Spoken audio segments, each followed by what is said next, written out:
Hello, everybody. Welcome back to the Hartford Whalers expansion franchise here on NHL 24. We're at the McCann Ice Arena here in Poughkeepsie as we're getting a look at our AHL Poughkeepsie Panthers squad. It's going to be a short episode as we're just going to kind of get a look in at some key players here who have a chance at making the rise to the NHL roster next season. So the Canucks here, right off the face-off, Cuylle scores, and that's a guy with NHL experience. The captain here for the Abbotsford Canucks, and right off the face-off, they get a goal. 24th of the year, 24 seconds in for Cuylle. There he is working against Samuel Bolduc as he gives him a little too much leeway, and then he gets it into the slot. I'm not sure who that original puck carrier was for the Canucks, but he beats Arthur Silovs, a former member of the Abbotsford Canucks. Silovs was our expansion pick from the Vancouver Canucks, as he has not yet been in the NHL with the Hartford Whalers. Another chance in there in front, as Silovs gets that one. So, Chaz Lucius there, first game since being traded. Silovs was our draft pick, as I said, our expansion pick from the Vancouver Canucks, and he's been the backup here in the AHL to Daniil Tarasov, who has played maybe a dozen games between both seasons here with the NHL squad, the Hartford Whalers. Well, Cuylle there for Samuel Bolduc. Bolduc gets a nice rip-off there. Ali Lykesell forces a turnover now for Damiani. Over to Joel Perrault. Perrault works his way into the zone. Back to the point for Delibertor. And that shot was blocked in traffic. So I am going to be skipping around a little bit, so hopefully the fade transitions kind of make it a little bit easier to track and as we go along with this game. Poughkeepsie clinched another playoff berth, so they are 2 for 2 at making the playoffs throughout this series so far. Now Joel Perrault splits the defense. Back for Lykesell, a chance in front as Donsk closes the door. So we'll skip ahead a little bit here as Poughkeepsie trying to kill off this power play. Hyros a chance right in front as he tries to get a pass off. Probably should have just shot that one. A nice turnover there forced by McGrew, as he'll have a chance going the other way. McGrew works his way in front. He scores shorthanded. Good goal there from McGrew, only his 5th of the year. And he was someone we brought in the offseason to just kind of fill out our lines here with this AHL team. Jake McGrew gets on the board and ties it up as the Poughkeepsie Panthers score shorthanded. Created the turnover and then finished the other way. Good maneuvering and works himself into a good spot. Ali Lykesell feeds up to Daniil Cuylle, now to Graeme Clark, our New Jersey Devils expansion pick, as he loses possession there in the offensive zone. Gonsalves now picks it off in the neutral zone back to Bolduc, now back to Graeme Clark. And Clark, I believe, leading this AHL team in points, tied with Joel Perrault. Both right-wing snipers who are going to battle for a position on next year's team. Daniil Cuylle will feed up to Will Cuylle, another player who he actually played in the preseason this past fall, but it didn't quite end up making a spot. As Graeme Clark a chance on the side of the net there for Gonsalves, and that one-time attempt goes all the way around the boards behind Silovs. Now Will Cuylle leading the charge as Poughkeepsie into the offensive zone. Hit off the puck but regains possession. Works his way in front. Well, Cuylle a chance and a pad save there. Now Clark back to the point for Bernhardt to Pitlick. Bouchard from the point back to Bernhardt. Now Cuylle a chance and a glove save by Donsk. Now we skip ahead just 5 seconds here in the first period. See if the Canucks can get a shot off, as they do.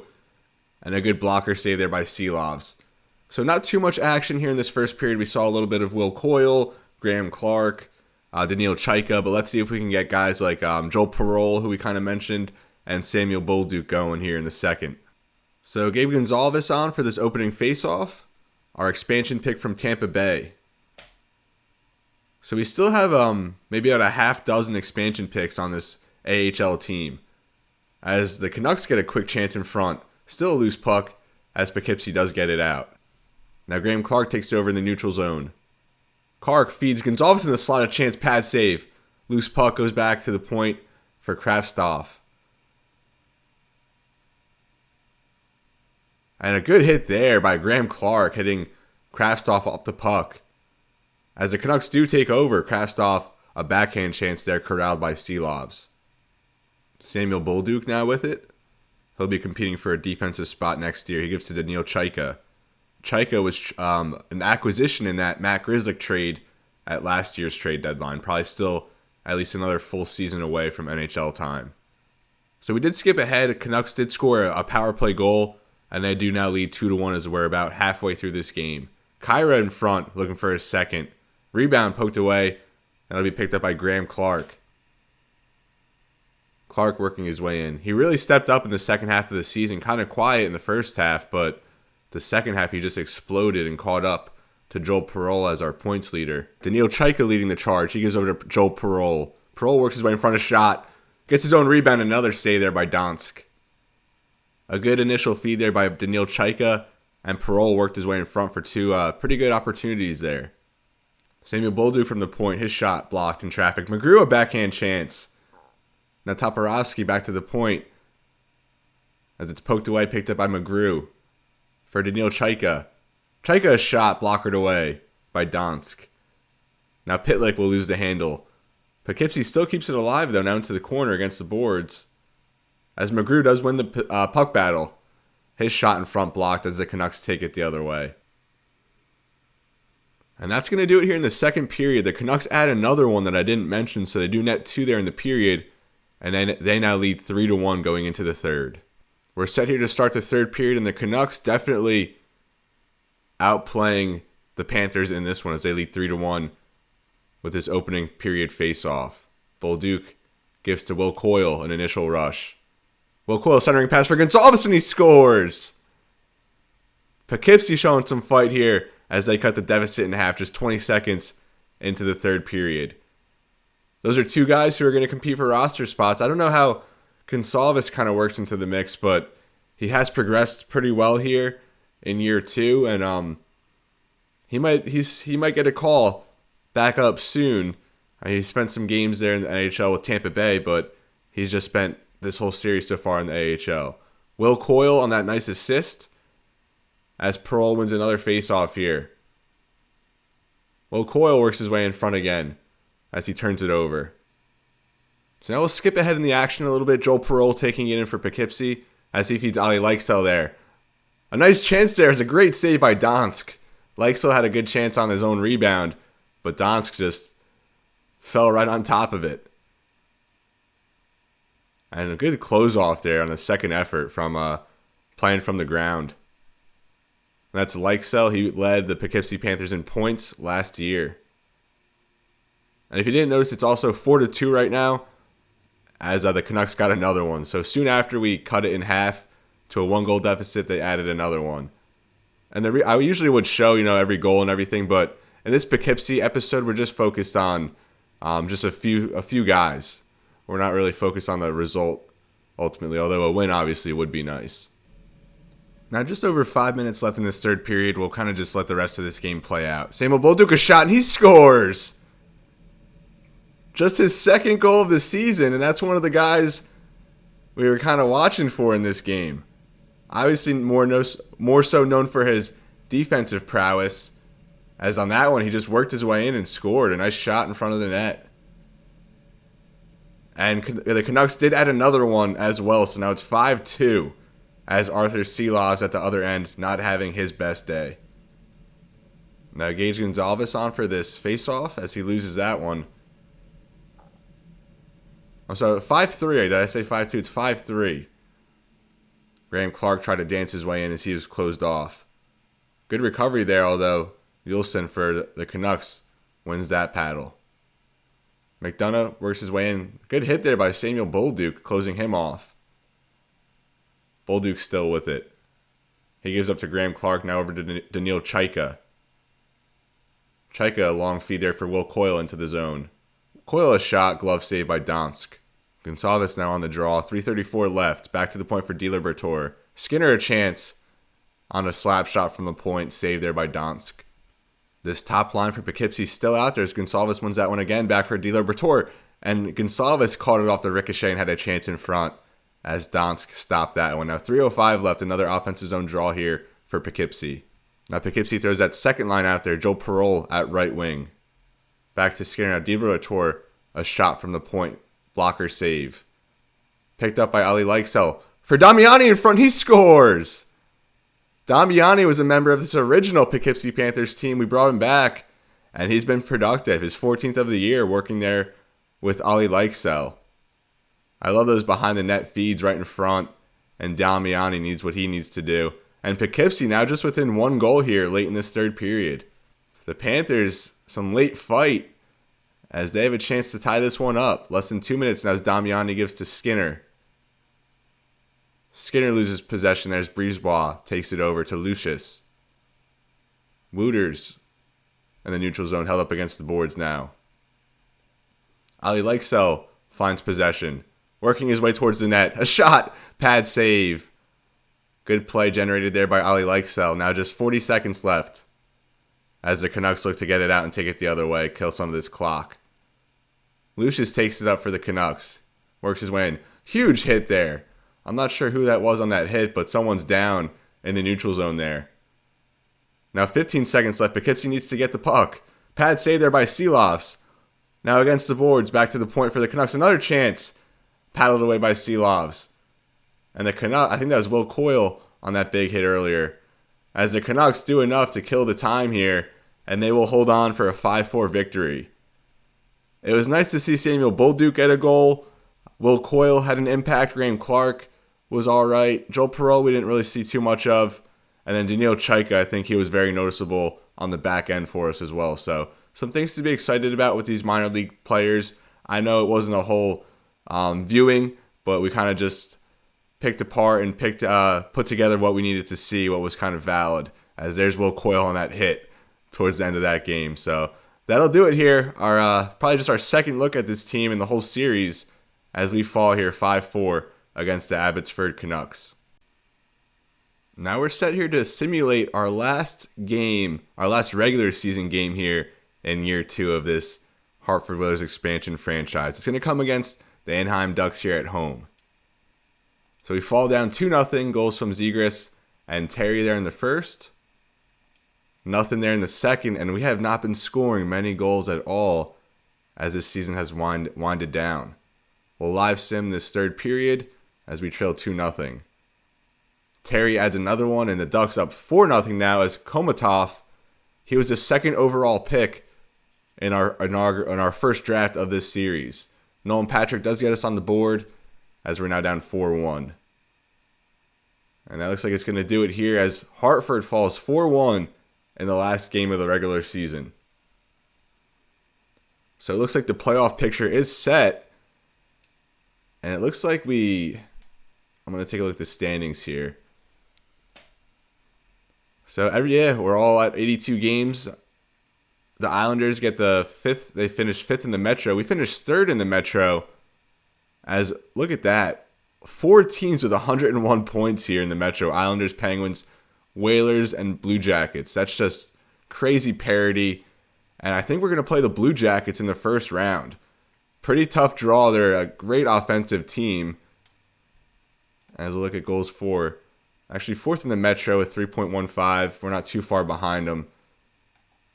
But defensively, they're the best team in the Metro, only giving up 2.68 goals per game. So I'm not 100% that's going to be our matchup, but based on how the standings look right now, that's what I would infer. So the Rangers, I think, are going to play. See, now it's different. Now does it go by wins? Because if it went by wins, I think we would have to play the Rangers or the Panthers or the Sabres. I don't know. Well, either way you have it. I think here's the 1, 2, 3, 4, 5, 6, 7, 8. Here are the playoff teams in the East: Rangers, Sabres, Penguins, Islanders, Whalers, Blue Jackets, Panthers. And then the Toronto Maple Leafs ended up getting in there in the Atlantic. They get in with 96 points. The Capitals had 96. The Lightning had 96. The Senators had 95. The Hurricanes had 93. Red Wings had 92. And the Bruins even had 90 themselves. So just crazy competition here in the Eastern Conference. Let's go over to the West now. Minnesota finishes first in the West. And Edmonton, the reigning Stanley Cup champs, finished second. Anaheim, Nashville, Arizona, a surprising playoff team here in year 2. Chicago, they make the playoffs again. Seattle, they come back from being the worst team last year, I believe, or at least the second worst, and they're now a playoff team. And the Kings get in with 84 points as they leapfrog the Colorado Avalanche here. The Avalanche missed the playoffs. Last year, they were swept by Edmonton in the Western Conference Finals, and now they miss out completely here. And as we showed last episode, St. Louis, the worst team in the league, and they'll have first odds in the lottery for Jyrki Kotkinen, a franchise caliber player who looks to be very, very good. Now we'll look at our point leaders, and Mark Scheifele with 75, Patrick Kane with 71, Andrew Mangiapane just reached 50 with an even 25 goals, 25 assists. You love that clean stat line, and a nice plus 19 as well. Tom Wilson, 49 points in his first season in Hartford, 32 assists, 17 goals. Zadina also had 17 goals as he set career highs in every category pretty much, at least offensively. Victor Arvidsson only 40 points this season, as that was a little dip. His point total now has decreased in each of the past 2 seasons. So we have him under contract for 1 more year, and he's someone we might shop in the offseason to see if we get a little bit of an upgrade in that role. Leo Carlsson finishes with 11 goals, 28 assists. The assists more than he had last season, as well as points, just a 3-point improvement. Next season, we expect a big leap, and let's go for 50 points next season, Leo. JT Compher, a plus 27. Very good there, although his points did dip just by 3, and he eclipsed 20 goals for the first time in his career. So JT Compher, career high in goals this season.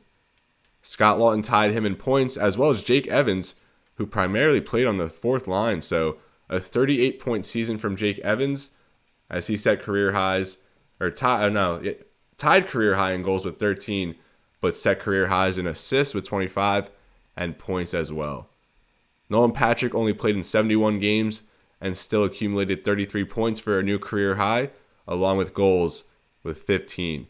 He's someone that's a restricted free agent still next season, and it says he doesn't want to return. It says he's not interested in an extension. So I'm hoping that once he hits the free agent market, he gets an offer that kind of gives us some compensation back. Jake Evans also a pending free agent, although he's not restricted, and I would really like to bring him back next year. He's been very productive there on that 4th line, and he's not an expensive player by any means. Marcus Foligno, 33 points, 12 goals, 21 assists, and those assist total was a new career high as well. 91 penalty minutes, just down from the even 100 he posted last year. Tyson Barrie has missed the last 2 games of the year, although he'll be healthy for our playoff series, as he led the way with defense. He led the way from defensemen with 33 points, 29 of those assists. Cody Ceci set a career high with 11 goals, just absurd production there, as he's a pending free agent as well. Issa Lindell we traded for, obviously, a few episodes ago at the deadline, and he had a pretty good 15-game sample size for us with 2 goals, 5 assists, and 7 points. In about a fourth of the games played, an even amount of goals, and those both came in the same game as well compared to how he was in Dallas. Sean Walker, a plus 21, 22 points. Orlov, he's kind of declining a little bit. And then Sami Maki, he didn't really have much point production as he missed the last 14 games here. He's set to be healthy, I think, in the next week or so we will have him for the playoffs. He improved 2 overall points this year, and you love that plus 23 in a rookie season. Now we'll just go sorted by goals. 2 30-goal scorers this year, Scheifele and Patrick Kane, Mangiapane with 25, and Compher with 20. I think last year we had 1 player over 20 goals, that being Patrick Kane, and now this year we have 4 20-goal scorers. Assists, Scheifele led with 45, Patrick Kane 41, Tom Wilson 32, and then 30 from Zadina. Now plus minus, Compher led with plus 27, Sami Maki second plus 23, Cody Ceci and Sean Walker both very good number figures there on our defensive unit, both over plus 20. Mangiapane a plus 19, Scheifele a plus 15, and the plus minus is much better than last season. I think everybody pretty much was in the minus. This year, only a handful of minus players, including Lawton, Carlson, Tom Wilson, Tyson Barrie as well. And there's Tyler Tucker. We had to call him up for the last 2 games with the injuries to Tyson Barrie and Sammy Maki. He played in 19 games last year, posted a -5 with no points. So in 21 games total between this year and last year, no points and a -7 for Tyler Tucker. Penalty minutes, of course, Foligno led the way with 91. Tom Wilson, Mark Scheifele up there as well. Shot percentage, Scheifele, Comfort, Evans leading the way in that category. 8 game-winning goals this year for Mangiapane. Love that from the captain. Patrick Kane with 5, and then a couple here with 4, Zadina, Larson, and Scheifele. Power play goals, we didn't get too many of those this year. And yeah, our leading power play points getter with only 9. Not a good showing. That's a unit we definitely need to improve going into next season. 3 shorthanded goals this year from Jake Evans. Time on ice leaders, Tyson Barrie, Dmitry Orlov, Lindell, and then Scheifele and Kane leading the way from our forwards. Face-off percentage, Scott Lawton, of course, has been tremendous in that category for us in the first 2 seasons. McMichael is good in a small sample size, and then Comfort and Evans just about hitting 50%. Tom Wilson led in hits. Scheifele and Lawton kind of too far behind, 20, about a 20 hit difference there. Dmitry Orlov led all defensemen in hits at 136. Block shots, Tyson Barrie led the way, followed by Dmitry Orlov, Lindell, Cody Ceci. Mangiapane again, like last season, leading all forwards in block shots. Giveaways, Tyson Barrie, Lindell, Maki, Walker, Ceci, all defensemen leading the way up there. Takeaways, Scheifele, Lawton. And then we'll close here with fights. 11 fights for Marcus Foligno, and then 4 there for Tom Wilson. We'll go over to goalies. Markstrom, very good numbers here, and a huge difference maker for us in this season, having a reliable goalie back there. 918 save percentage, 249 goals against with 5 shutouts, which pretty much all came in like a 2-week span towards the end of the season. 26, 12, and 5. Then Scott Wedgwood, very respectable numbers there as a backup at 906 save percentage. Although that goals against over 3, you don't really like that. 19, 12, and 6 in his second season as the backup goaltender here in Hartford. Now we'll go over to league leaders. And we're not going to start with goalies. Only 2 point getters over 100. Tage Thompson, who we saw in the last episode, finishes as the league leader in points at 107. David Pastrnak not too far behind at 104. And then we see Connor McDavid. Jeff Skinner at 95. And I think he led the league in goals. Austin Matthews, who's set to be a free agent.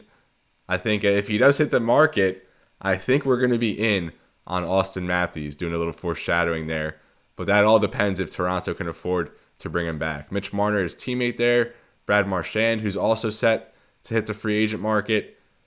Mika Zibanejad, Nikita Kucherov, Sidney Crosby, Martin Necas, Tim Stutzel, Zach Hyman, Malkin, and we still haven't seen a defenseman here. Kyle Connor, Temi Panarin, Leon Draisaitl. I think he is going to be a free agent as well. Yeah, so Draisaitl, it says, is set to hit the free agent market as well. And there's Cale Makar, the defenseman leader in points at 82. He finished this season injured, missing the last 2 games. Dylan Cousins, we saw in the last episode, a great step forward for him. Previous career high 68, now at 81 this year with 50 assists and over 30 goals.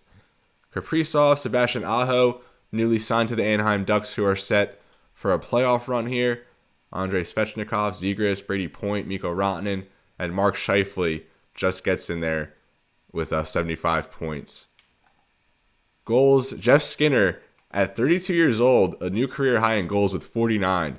He only hit 40 once previously in his career, and 46 assists this year as well. So Tage Thompson and Jeff Skinner, just probably the best duo this season. There's Matthews with 48, Kucherov, Malkin, Zibanejad, and Pastrnak, all with over 40, followed by McDavid, Connor, Svechnikov, Bo Horvat, who's been very good in this series for the Islanders. Kaprizov, who missed about 9 games. Tage Thompson. Ovechkin still kicking there with 35 goals this year. Thompson led in assists with 70. Mitch Marner with 68. Cale Makar 66. Pasternak 61. Zach Hyman. We see Erik Karlsson there as well with 60. And then we go to plus minus. Dylan Cousins led at plus 46. McDavid and Hyman there for the Oilers at plus 45. Another Sabre here, Tage Thompson, plus 44. Zibanejad, Draisaitl, Skinner. Very good numbers there from some very good players. And look at that. Marcus Foligno led the entire NHL in penalty minutes. And as I've stressed throughout the series, I'm not sure if that's a good thing or a bad thing.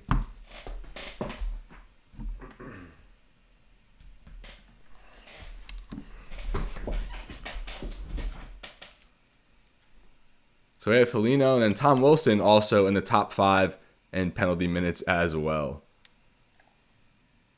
Game-winning goals, 10 game-winning goals this year for Artemi Panarin, leading the league. Tage Thompson, Nathan MacKinnon, and Kaprizov tied for the league lead in power play goals with 11. And then Mikko Rantanen and Svechnikov tied with 21 power play points for the league lead. Our boy Jake Evans leads in shorthanded goals, lone, at the top with 3. Who led in time on ice? Probably Makar. Makar not even in this top 10 here. Devin Tays, his first season as a Calgary Flame, leads the league in ice time per game. He signed a 7-year, $11.2 million deal in the offseason. Dougie Hamilton, Thomas Chabot, Roman Josi, Rasmus Andersson, who we almost traded for at the deadline. Well, we tried to, but we just weren't willing to give up enough for his services. Face-off leader, John Tavares there, a strong 60.2%, followed by Anze Kopitar, who led last year as he played with San Jose this season.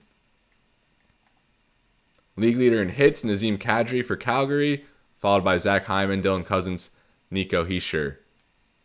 Lawton was up towards the top last year, but we don't really have any guys in that range this year.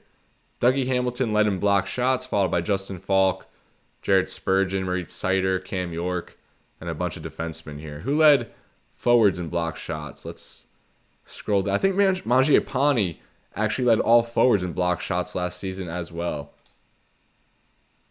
We're going to have to scroll down quite a ways here, so bear with me. It's all defensemen, of course, at this range. Still going. I think I saw Matt Grzelcyk there. Of course, former Hartford Whaler great. And now we're getting to the forwards. Logan Stanley, he was traded at the deadline in that Lundell trade. And Luke Cunnin, he leads all forwards with 46 block shots. So hats off to him. Anze Kopitar, Ryan Poehling, Sonny Milano in that range as well. Fights, and it was Tanner Gienot again, and I think he was signed to Dallas this year. Yeah, so Dallas, they were a bottom tier team. And you need someone to just beat up on guys when you're getting beat up on yourself. Now for goalies, John Gibson leads in wins with 40, followed by Philip Gustafson there for the Western Conference leading Minnesota Wild. Shesterkin, who is set to hit the free agent market. Sergei Bobrovsky in his age 36 season. Tristan Jarry, Samsonov, Spencer Knight, and Darcy Kemper. And there's Matt Murray, a 34-27 and 4 season, 5 shutouts, a .909 save percentage, and .264 goals against. So a good redemption season for Matt Murray as he played in 69 games for the Senators, who just missed the playoffs. Samsonov and Vasilevsky tied with 7 shutouts. Korpisalo, Gibson, a bunch of guys here with 5, including Markstrom, who had 5 in only 43 games played. Save percentage leaders, Logan Thompson, Vegas' backup, with 36 games played at .924, followed by Kemper. And Markstrom tied for 3rd in save percentage in 43 games played. There we see Ukko Luukkonen, who we've mentioned throughout the series here, one of the best backup goalies in the league. I don't think he's going to be a free... Yeah, he's not going to be a free agent. Otherwise, I would definitely like to pursue him as a backup. Goals against Thompson up there. Chris Driedger for Florida, their backup. Kemper and Markstrom at a sub 2.5. Any goalie goals? I think Marc-Andre Fleury scored this year. And there you go. He did, yeah. Marc-Andre Fleury scores. And I don't think I've ever seen that in a Sims franchise before. So we got a goalie goal this season, and Frederick Anderson and UC Saros lead with 4 assists. Did we get any goalie penalty minutes? I think I've ever seen that in this game. No penalty minutes for goalies. We did get a goalie goal though. What about how about that? And I think we should be able to look at awards. We actually cannot view awards yet. So I think it's going to have me sim ahead, and then we'll be able to look at awards. So now we will skip ahead a little bit, and it is going to take us into the postseason. There we go, NHL season complete. And we're going to get a look at who our playoff matchup is. Owner goals evaluated. So we did pass this one. Winning on the road is crucial. Get 11 road wins. And I think we had 21, so we hit that goal, and we almost doubled what it was. And there we go. We're going to play Columbus here. And we actually were 2-0-1 against Columbus this season. For some reason, I thought they just kind of dominated us. But we actually beat them this year. Last year, though, we were 0-3 against them. So we're going to play Columbus in the first round. I just simmed to our game here, April 12th, 2025. And after simming ahead, it actually simulated the game 1 for a couple of these series. And we'll get a whole look at the playoff tree here, as where they're at the top on the right side against... I wish you could zoom in each tier of the bracket. But unfortunately, we're stuck with this kind of wide view. So Columbus, Hartford, then we got the Rangers and the Islanders. That would be a great one to watch live. I would expect the Rangers to take that one, although they have been eliminated in the first round. I think the past 2 years, last year in our series, Carolina out of them in the first round. Then we have Florida against Toronto, and then Buffalo against Pittsburgh. Pittsburgh up 1-0 in that series. Going over to the Western Conference, Nashville against Arizona, a very probably the biggest surprise playoff team here. Maybe even Seattle there, as you see they're matched up with Anaheim. Minnesota, the top team in the West against LA Kings, and then Edmonton, the reigning Stanley Cup champions, going against Connor Bedard and the Chicago Blackhawks. The Blackhawks have made the playoffs each of these first 2 seasons of this series. So some good playoff series there. I think the Islanders-Rangers is a really good one. The West, I mean, it's crazy that Colorado's not in it. I feel like Edmonton from last season is really the only clear-cut team that would kind of vie for the cup there from the West. I mean, Minnesota obviously had a good season as well, but I don't know how they're going to do here in the playoffs. I would think the East wins the playoffs this year. New York, obviously a favorite. They were the President's Trophy winner. Buffalo, I think they could do big things. Columbus even, I'm very worried about this opening round playoff series for us. So with that, we'll take a look at Columbus's lines and kind of get a preview for what to expect. They have a bunch of offensive firepower. They're on the top line, Johnny Gaudreau, Kent Johnson, and Patrick Laine. Laine had a hat trick against us last season, and I think he scored in all 3 games. Second straight year with 68 points, tying a career high, I believe. I know he had 70 back in 2017-2018, but another great season here from Patrick Laine, only 26 years old. Kent Johnson, 22 years old, coming off a 60-point season here, playing on the top line for Columbus. Johnny Gaudreau, 31 years old now. Another good season, although his production did dip a little bit. This top line for Columbus just absolutely lethal. Now we go down to the second line. Alexander Barabanov, was a free agent signing in the offseason. He came into Columbus and had 50 points. He actually got traded to Columbus at the trade deadline last year and then re-signed. So that's a career high for him with 35 assists and 50 points. Boone Jenner, I want to say, is the team's captain.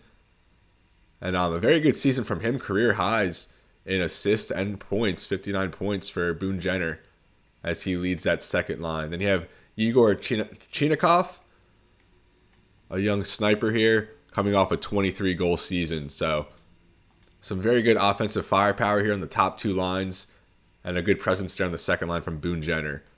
Alexandre Texier had a very productive season at 25 years old, 39 points, and his production has just gone up each year. And I think he's set to hit the free agent market unless he's a restricted free agent.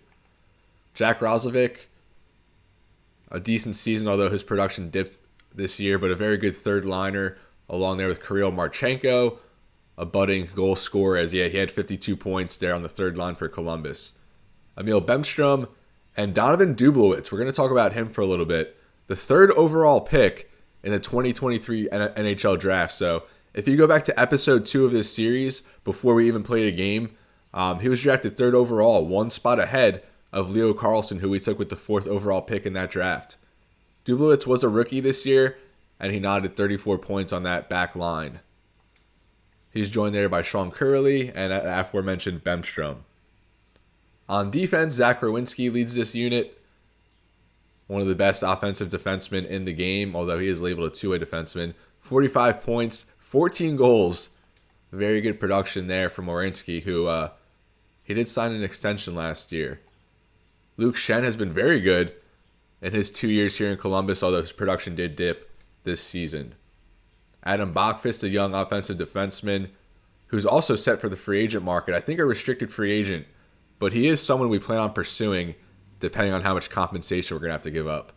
Ivan Provorov had a couple good years here in Columbus, as I think he too is set to hit the free agent market. David Jurasek, the 6th overall pick from 2022, and his first full season as a Columbus starter, a full-time roster spot this year for Jurasek. Damon Severson, back-to-back seasons with 17 points. So the defense is an area we can maybe expose in this series, but still a pretty strong unit with a bunch of veterans there. At goalie, Columbus has Elvis Merzlikins, another 33 win season and good numbers with a .915 save percentage and a .262 goals against. His backup, Yaroslav Halak. And let's look at Merzlikins' playoff numbers from last year. I guess Columbus might have got swept in the first round last year if he had 4 games played and 4 losses. And 5.30 goals against in last year's playoff. So that's what we're up against in the first round. And, it's obviously, I've said it's a tough test, but I think we might be able to pull it out.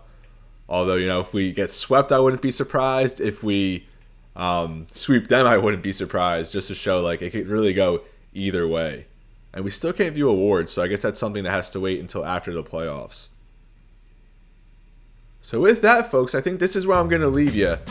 We kind of reviewed our season. We got a look around the league at league leaders and previewed our upcoming playoff series. So next episode, we'll jump right into Game 1 as we have our first view at this Hartford Whalers team in the postseason. So as everybody, it's been real, and be well. I'll see you next episode for the playoffs.